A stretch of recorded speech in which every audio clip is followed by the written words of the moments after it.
আসসালামু আলাইকুম প্রিয় দর্শক, আশা রাখি আপনারা সকলেই ভালো আছেন। আপনারা জানেন যে সোশ্যাল অ্যাক্টিভিস্ট পিনাকি ভট্টাচার্য বাংলাদেশের রাজনীতিতে আড়ালে আবডালে থেকে দূর দেশে থেকে তিনি যেভাবে ছাবি ঘুরান এবং ছকরি ঘুরান, এটা সত্যি অবিশ্বাস্য এবং এটার প্রতিফলন কিন্তু আমরা মাঠে দেখতে পাই। তিনি যখন জুলাই গণ অভ্যুত্থানের সময় যেভাবে তথ্য উপাত্ত দিয়ে ছাত্র এবং জনতাকে একসাথ করেছিলেন এবং বৈষম্য বিরোধী ছাত্র আন্দোলনকে যেভাবে এগিয়ে নিয়ে তিনি তখনকার শাসককে পতন ঘটাতে সক্ষম হয়েছিলেন, তিনি এবার একটা বোমা ফাটিয়ে দিয়েছেন। তিনি বলেছেন যে বর্তমানে যে রাষ্ট্রপতি রয়েছে সেই রাষ্ট্রপতি যদি এই জুলাই সনদে তিনি যদি থাকেন, তাহলে এই জুলাই সনদের ব্যর্থতা, এবং তিনি যদি বর্তমানে রাষ্ট্রপতি থেকে যদি নির্বাচন হয় এবং নির্বাচিত দল যদি সংসদে ধন্যবাদ আস্থা বা ধন্যবাদ প্রকাশ করা হয়, তাহলে সেখানে দেখা যাবে তাকে কিন্তু সেই নির্বাচিত সংসদ সদস্যরা ধন্যবাদ জ্ঞাপনে তার গুণগান গেয়ে বক্তৃতা দিতে হবে। এটাও সত্যি একটা দুঃখজনক এবং ইতিহাসে একটি কালো অধ্যায় রচিত হবে বলে তিনি জানিয়েছেন। এমন তিনি বলছেন এই চুপ্পু, যিনি একদম প্রমাণ দিয়ে দেখিয়েছেন যে যিনি ছাত্রলীগ করতেন, তিনি বলেছেন, এবং তিনি প্রধানমন্ত্রী শেখ হাসিনার পায়ের ধুলি এবং সালাম নেওয়ার জন্য তিনি আপ্রাণ চেষ্টা করতেন এবং তিনি দুঃখ প্রকাশ করেছিলেন এই বিষয় নিয়ে যে কেন জানি মাননীয় প্রধানমন্ত্রী তার সালাম গ্রহণ করেন না। তিনি পা ছুঁয়ে সালাম দিতে গেলেই তিনি পা সরিয়ে ফেলতেন। এইরকম একজন ব্যক্তি যখন রাষ্ট্রপতি হয় এবং রাষ্ট্রপতি হওয়ার পর বাংলাদেশে যে একটা পরিবর্তন আমরা দেখতে পেয়েছিলাম, সেই পরিবর্তনের মধ্যেই কিন্তু তিনি রয়ে গেছেন। আর আপনারা জানেন তিনি কিভাবে টিকে গেছেন।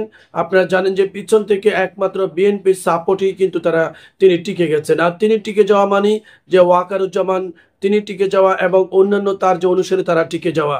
তিনি আছেন অবশ্যই, তিনার সাথে মাননীয় প্রধানমন্ত্রী সাবেক শেখ হাসিনা, তার সাথে অবশ্যই পুনরালাপ হয়, কোনো সন্দেহ নেই, এবং তারা সব সময় চেষ্টা করে যে গণ অভ্যুত্থান আরেকটা ঘটিয়ে কিভাবে তাদের দলকে একটা সুবিধাজনক অবস্থায় এনে আবার নতুন করে তারা জায়গা তৈরি করে নিতে পারে।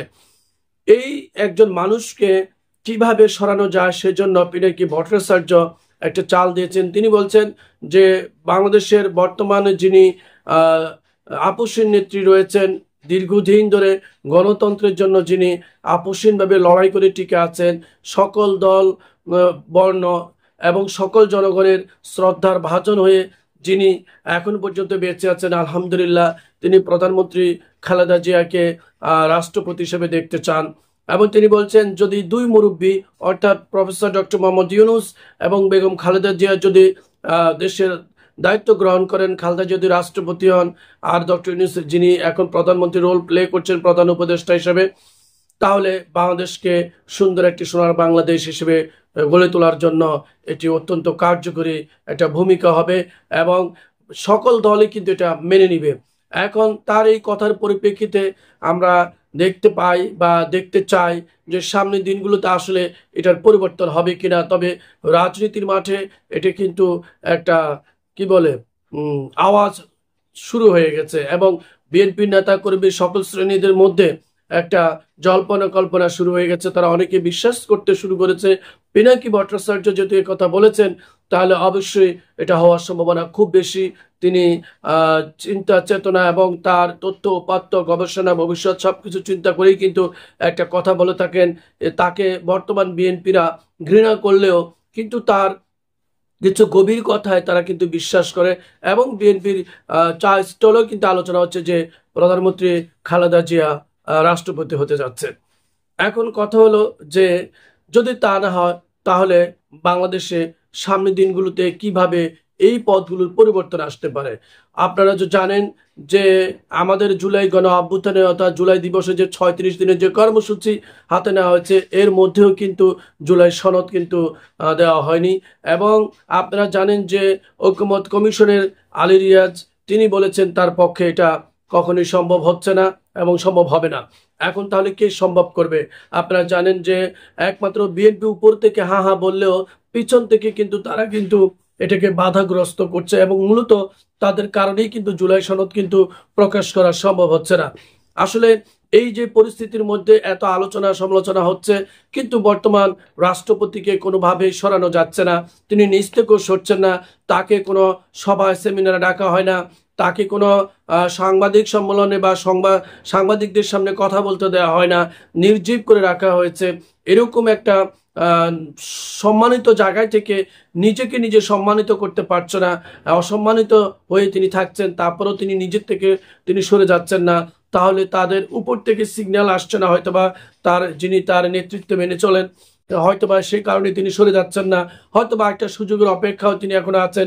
এখন হয়তোবা সেই জন্য আরেকটি বিপ্লবের সূচনা হতে পারে, আরেকটি গণ অভ্যুত্থানের সূচনা হতে পারে।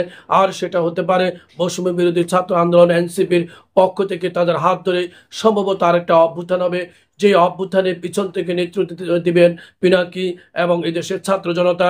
এবং এর ঝড়ে অবশ্যই উড়ে যেতে পারে আপনার বর্তমান রাষ্ট্রপতি চুপ্পু, এবং সে সাথে তিনি যদি উড়ে চলে যান, তাহলে তার সাথে আর বাকি যারা আছে, তার অনুসারী যারা আছে, গুরুত্বপূর্ণ পদে আছেন, তারাও উড়ে যাবে। প্রিয় দর্শক, দেখা যাক।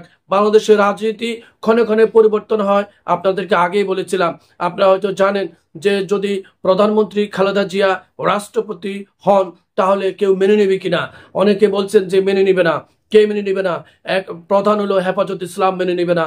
কারণ আপনারা জানেন শাপলা চত্বরে সেই কালো রাতগুলোর কথা, যেদিন বিএনপির উপর আশা ভরসা করে অচেনা জায়গাগুলো থেকে অচেনা মানুষগুলো এই অচেনা শহরে যখন শাপলা চত্বরে জড়ো হয়েছিল, তখন কিন্তু বিএনপির নেতা কর্মীরা তাদেরকে সাপোর্ট দেয়নি।